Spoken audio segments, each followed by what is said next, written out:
स्वागत है आप सभी का एक बार फिर। आप देख रहे हैं किस्सा कुर्सी का, और इस बार बात होगी उस किस्से की जिसकी कोशिश अरविंद केजरीवाल कर रहे हैं, बड़े लंबे वक्त से कर रहे हैं, और आज उस कड़ी में पहुंचे हैं लखनऊ। अब से थोड़ी देर के बाद, वक्त 1:30 बजे का ही था वैसे, जब अखिलेश और केजरीवाल, अब से 1.5 घंटे के बाद उनकी मुलाकात, माफ कीजिएगा, होनी 3 बजे, और 2:30 बजे के आसपास लखनऊ पहुंचने वाले हैं अरविंद केजरीवाल। एयरपोर्ट से केजरीवाल सीधे समाजवादी पार्टी के दफ्तर जाएंगे, जहां अखिलेश यादव उनको रिसीव करेंगे और वहां उनकी मीटिंग होगी। केजरीवाल सुप्रीम कोर्ट से दिल्ली सरकार के ट्रांसफर पोस्टिंग के मिले हुए अधिकार को केंद्र की ओर से अध्यादेश लाकर खत्म किए जाने के खिलाफ विपक्षी दलों का समर्थन जुटा रहे हैं। अब हालांकि सबसे बड़ा सवाल यह है कि अखिलेश केजरीवाल मिलेंगे तो जाहिर है 24 के चुनाव पर भी बात होगी, कम से कम इसके कयास हैं। सवाल है क्या अध्यादेश के बहाने कोई मोर्चा बनाने में जुट गए केजरीवाल के इस मीटिंग प्लान से कांग्रेस पार्टी दूरी क्यों बनाकर रखे हुए है अभी तक? क्या ममता बनर्जी के फॉर्मूले पर चलेंगे केजरीवाल और अखिलेश, और ये फॉर्मूला क्या है अभी आपको बताते हैं। और क्या पीएम पद का ख्वाब भी बुन रहे हैं अरविंद केजरीवाल, और केजरीवाल जहां जहां जाते हैं उनके साथ साथ भगवत मान तो होते ही हैं। केजरीवाल अखिलेश की मुलाकात पर बात करेंगे, लेकिन पहले दिल्ली की एक तस्वीर आपको दिखाते हैं। दिल्ली के कार्यक्रम में मनीष सिसोदिया को याद करके केजरीवाल भावुक हो गए। दिल्ली के दरियापुर में स्कूल ऑफ एक्सीलेंस का उद्घाटन करने के लिए वहां वो पहुंचे थे। आपको तस्वीरें दिखाते हैं जरा। आज मनीष जी की बड़ी याद आ रही है।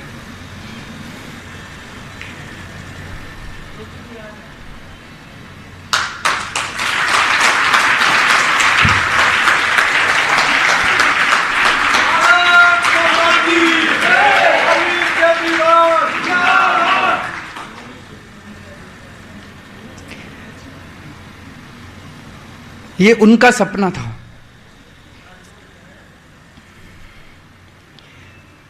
ये लोग चाहते हैं कि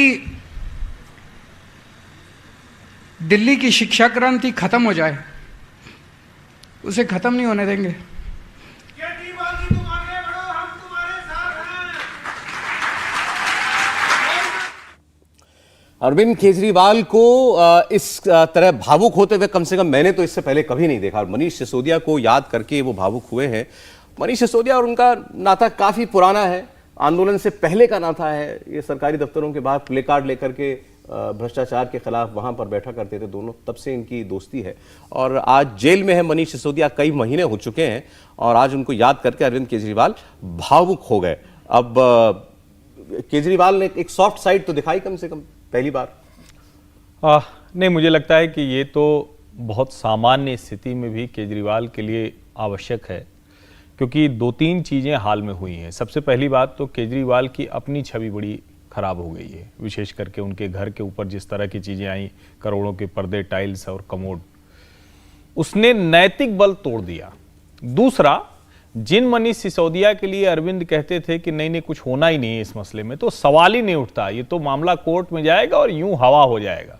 फिर इन लोगों ने एक बात कही जिसको देश ने खूब गंभीरता से लिया कि ईडी वाले मामले में मोदी जी ने गड़बड़ कर दी, ऐसा कानून बना दिया कि जमानत नहीं मिलती। जबकि लोगों को ये जानना चाहिए कि मनीष सिसोदिया की जमानत सीबीआई वाले मामले में भी नहीं मिल रही है, और ये कहा जा रहा है कि इतने गंभीर आरोप हैं और जिस तरह की पहले की जो चीजें हुई हैं उसमें छोड़ा नहीं जा सकता जी। अब अरविंद केजरीवाल के लिए बड़ा संकट है। अरविंद केजरीवाल को नहीं समझ में आ रहा है कि जिस तरह की स्थितियां बन रही हैं, अगर यह अध्यादेश भी पारित हो गया, मनीष सिसोदिया सत्येंद्र जैन जेल में है, तो संकट हो जाएगा। ये अरविंद केजरीवाल और ये भावुक वाला अरविंद केजरीवाल मूल वजह ये है। बाकी तो निश्चित तौर पर मैं ये नहीं कह सकता, हर व्यक्ति होता है, उनके साथ जिस तरह के रिश्ते रहे तो भावुक हो भी सकते हैं, इसमें कोई मतलब अस्वाभाविक नहीं। अब जो उनकी मुलाकात अखिलेश यादव से होने वाली है अब से थोड़ी देर के बाद, उस पर जरा हम बात करें। दिल्ली से लखनऊ तो आप फ्लाइट पकड़ें तो 1.5 घंटे में, और गाड़ी से जाना चाहें तो 5 घंटे में, 4 घंटे में पहुंच जाते हैं। लेकिन जहां वो हैदराबाद तक हो आए हैं, चेन्नई तक हो आए हैं, लेकिन लखनऊ अब जा रहे हैं 8 नेताओं से मुलाकात करने के बाद। क्या ऐसा है कि अखिलेश यादव ने भी अभी तक समय नहीं दिया होगा उनको मुलाकात करने के लिए? नहीं, ऐसा तो मुझे नहीं लगता कि अखिलेश यादव ने समय नहीं दिया होगा, और अखिलेश यादव दिल्ली भी आते रहते हैं, मुलाकात दिल्ली में भी हो सकती थी उनकी। अब वो मुझे लगता है वो सबसे मिलने के बाद अखिलेश यादव के पास इसलिए जा रहे हैं कि वो थोड़ा सा अखिलेश यादव को बता सकें कि उन्होंने इतने नेताओं से मुलाकात कर ली है, ये बात हुई है और उनको इतना समर्थन मिल चुका है, और कांग्रेस पर दबाव बनाइए कि कांग्रेस भी समर्थन दे, खास करके राज्यसभा के मामले में। तो इसलिए उन्होंने बाद में अखिलेश यादव को चुना। अब दूसरी बात यह है कि अखिलेश यादव, अरविंद केजरीवाल, चंद्रशेखर राव और ममता बनर्जी, ये 4 नेता ऐसे हैं जो अभी कांग्रेस से एक दूरी बना के रखना चाहते हैं। जो विपक्षी एकता की जो बात होती है, अरविंद केजरीवाल, अखिलेश यादव, चंद्रशेखर राव और ममता बनर्जी, ये 4 नेताओं को एक तरफ रखिए और बाकी नेता जो हैं शरद पवार, उद्धव ठाकरे, स्टालिन, हेमंत सोरेन, ये सब कांग्रेस के साथ हैं इनका। तो ये कहीं ना कहीं ये खिचड़ी जो पकाने की बात भी है कि अरविंद केजरीवाल, ये चारों नेता मिलकर क्या अलग कोई मोर्चा बनाएंगे, Exactly. क्या स्थिति होगी इनकी, या अगर उधर कोई बड़ा मोर्चा बनता है उसमें ये जाएंगे कि नहीं जाएंगे, या सीट एडजस्टमेंट करेंगे, क्योंकि मामले इन्हीं के फंसेंगे सबसे ज्यादा। चंद्रशेखर राव का तेलंगाना में चूंकि सीधे कांग्रेस से मुकाबला है, बीजेपी भी है वहां पर, लेकिन कांग्रेस भी वो एक प्लेयर है। अरविंद केजरीवाल का तो दिल्ली में कांग्रेस के साथ सीटें देंगे कि नहीं देंगे, पंजाब में क्या होगा, 9 सीटें कांग्रेस जीती थी, ये एक सांसद बाई इलेक्शन जीते हैं, तो ये ममता बनर्जी का कांग्रेस के साथ ठीक भाई, तो ये भी एक कॉमन, और अखिलेश के साथ भी वही दिक्कत है, ये एक कॉमन पॉइंट है। और जो प्रदीप जी अभी शायद कहेंगे या कहने वाले हैं, वो मैं कह देता हूं कि जो मुस्लिम वोटों को लेकर के जो चिंता है, जो कांग्रेस जिस तरह उनको कर्नाटक के चुनाव के बाद और राहुल गांधी की विदेश यात्रा के बाद जिस तरह से लोगों को लग रहा है कि मुस्लिम वोट कांग्रेस तरफ जा सकता है, वो भी इन चारों की चिंता है, एक समान चिंता है। तो ये सब मिल करके इस बात, अब इन चारों की चिंता कांग्रेस है और बाकी लोगों की चिंता, बड़ी चिंता मोदी है। अब कैसे इनके बीच में सामंजस्य बैठे? मैं प्रदीप जी आता हूं आपके पास, क्योंकि चर्चा चलिए कौन कौन से नेता कांग्रेस से दूरी बनाकर रखना चाहते हैं लेकिन मोर्चा भी बनाना चाहते हैं, तो उस पर एक नजर। अरविंद केजरीवाल चूंकि मुलाकात कर रहे हैं सबसे, तो देखिए नीतीश कुमार से सबसे पहले उनकी मुलाकात हुई थी, उसके बाद शरद पवार से, केसीआर से, सीताराम येचुरी से, हेमंत सोरेन से, अखिलेश यादव से,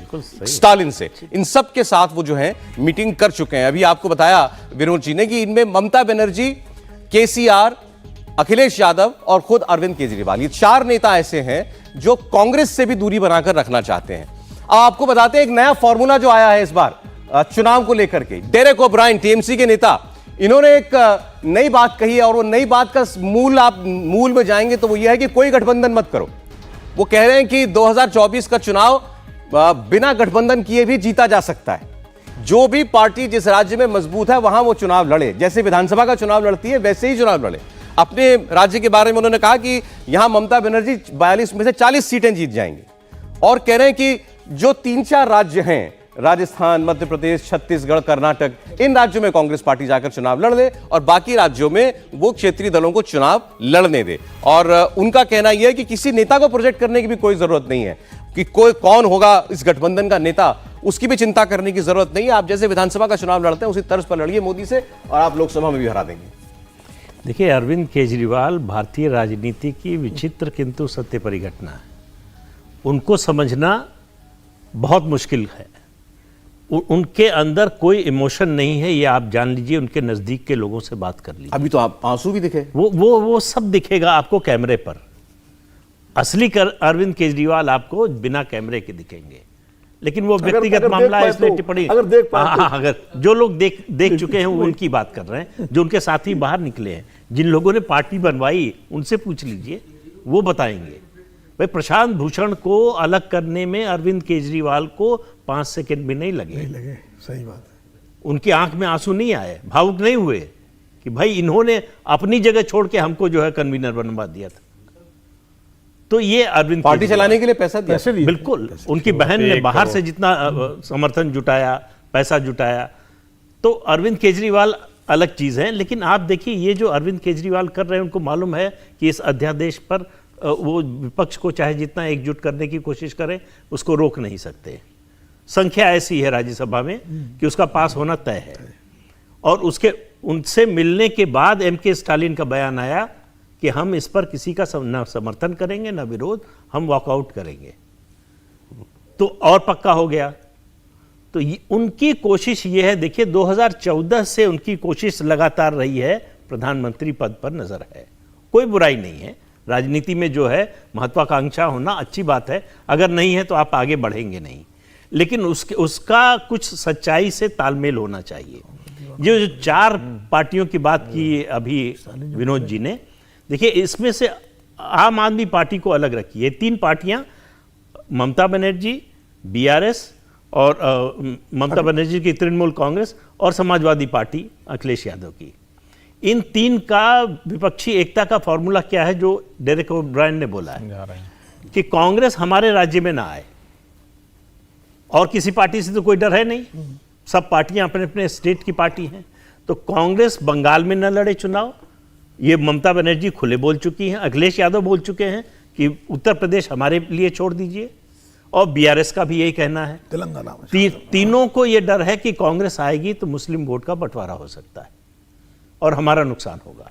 तो इनका जो है विपक्षी एकता का फॉर्मूला ये है जो डेरेक ओब्रायन कह रहे हैं कि सब जो जहां मजबूत है उसको सिर्फ वहां उसी को लड़ने दीजिए। मतलब कोई गठबंधन, कहीं कोई गठबंधन की जरूरत नहीं। कांग्रेस कह रही है 350 कम सीटों पर लड़ेंगे नहीं, तो अगर 350 कांग्रेस लड़ेगी तो 193 ही बचती है। तो इतनी सारी कोशिशें किस लिए हो रही हैं फिर? नीतीश कुमार जो ये प्रोजेक्शन के लिए जो अरविंद केजरीवाल भी कर रहे हैं कि दरअसल बीजेपी से हम ही लड़ रहे हैं। ये पोस्चरिंग है। हाँ, ये पोस्चरिंग है। ये लोगों को ये समझाने की कोशिश कि देखिए असली जो मोदी विरोधी हैं वो हम हैं, लेकिन कोई कुछ भी पोस्चरिंग ये एक ब्लॉक लेकिन क्या बनता हुआ राष्ट्रीय पार्टी है। ये जो ब्लॉक बन रहा है इसका वजूद अगर हो जाए तो कोई अहमियत भी है क्या? ममता बनर्जी नहीं होने वाला नहीं है। देखिए केसीआर बोल चुके हैं कि बहुत कर चुके हम राष्ट्रीय एकता की कोशिश, अब हम जो है तेलंगाना का विकास मॉडल पेश करेंगे पूरे देश के सामने। नई पार्टी बननी चाहिए, कांग्रेस भी फेल हो गई है, बीजेपी भी फेल हो गई है, तो वो दूसरे ट्रैक पर चले गए। और अखिलेश, उनको लग रहा है कि अखिलेश आजकल राष्ट्रीय राजनीति के मामले में ममता बनर्जी की उंगली पकड़कर चलते हैं। आप देखिए जो भी नेशनल इश्यूज पर जो भी बोलते हैं वो वही बोलते हैं जो टीएमसी बोलती है। तो उनका अपना, जब तक उनके पिता थे उनकी बड़ी भूमिका थी राष्ट्रीय राजनीति में, और अब जो है अखिलेश यादव की उस तरह से कोई भूमिका ही नहीं है किसी भी गठबंधन की बैठक में। उसमें कहीं उनको जो है उस तरह से आप एक्टिव नहीं देखते, या उस तरह से महत्व भी नहीं मिलता जैसा मुलायम सिंह यादव को मिलता था। मुलायम सिंह तो लीड करते थे। तो इसलिए जो है उनको लगता है कि कहीं एक किसी के साथ रहो और जिसके साथ रहने में फायदा लगता हो, तो कांग्रेस से दूरी भी नजर आए, और हम कोशिश करें कि यहां पर हमारा वोट जो है उसमें बंटवारा करने के लिए कोई और विपक्षी दल ना आए। नहीं, और साथ साथ ये दुनिया, अब जब ये उनका भ्रमण खत्म हो जाएगा, सब नेताओं से मिल लेंगे कि सबने हमारा साथ दिया सिवाय कांग्रेस, क्योंकि राहुल गांधी ने मिलने का समय अब तक केजरीवाल को नहीं दिया है। नहीं, लेकिन अगर ध्यान से देखिए तो जो अभी ये कि उत्तर प्रदेश बगल में है, तो खरगे जी और राहुल गांधी जी तो दिल्ली में थे, लेकिन अरविंद केजरीवाल ने अपनी इस क्या कहेंगे अध्यादेश पर लोगों को जोड़ो यात्रा टाइप, जो नाम दे दें इसको, तो उसमें क्यों कांग्रेस से शुरुआत नहीं की? और मेरा ये मानना है कि कांग्रेस का पहला अधिकार बनना था, लेकिन सोनिया गांधी, राहुल गांधी की ईडी से पूछताछ के मसले पर आम आदमी पार्टी का जो बर्ताव था, जो उनके तीखे बयान थे, जो अपमानजनक टिप्पणियां थी, वो कांग्रेस भूली नहीं है। दूसरा, जब मनीष सिसोदिया और सत्येंद्र जैन गए थे जेल, तो दोनों ही मसलों पर कांग्रेस, दिल्ली कांग्रेस जो है उसने जिस तरह से हमला किया, अभी भी अजय माकन कह रहे हैं कि गलती मत करना। वहां पंजाब में चन्नी जी को जो स्टेट विजिलेंस है वो बुला के पूछताछ कर रहा है। आप उम्मीद करते हैं कि कांग्रेस केजरीवाल को अवसर दे देगी? केजरीवाल इस वक्त कमजोर धरातल पर हैं, कांग्रेस इस वक्त मजबूत धरातल पर है। ये जो चारों लोग मिल रहे हैं, जिसका जिक्र विनोद जी भी कर रहे हैं, प्रदीप जी भी कर रहे हैं, ये वो चारों लोग हैं जिनको फूटी आंख नहीं सुहाएगा कि कांग्रेस मजबूत दिखे। और एक बात मैं और कह दूं, ये कुछ भी नहीं बदला है। 2019 के पहले यही फॉर्मूला जो डेरेक ओब्रायन कह रहे हैं, यही शरद पवार साहब सुझा गए थे, क्योंकि तब पवार साहब उस स्थिति में थे। आज पवार उस स्थिति में नहीं, तो उनको लगता है कि कांग्रेस की अगुवाई में चले। चलिए, फिर भी अब ये मुलाकात होगी और उसके बाद दोनों नेता बात भी करेंगे मीडिया से, तो वो भी हम आपको दिखाएंगे कि आखिर अखिलेश यादव क्या दे सकते हैं अरविंद केजरीवाल को। चुनाव तो अरविंद केजरीवाल की पार्टी यूपी में भी लड़ती है। इंडिया टीवी हर वक्त हर जगह डाउनलोड करने के लिए सर्च करें India TV news Google play store या ऐप स्टोर पर।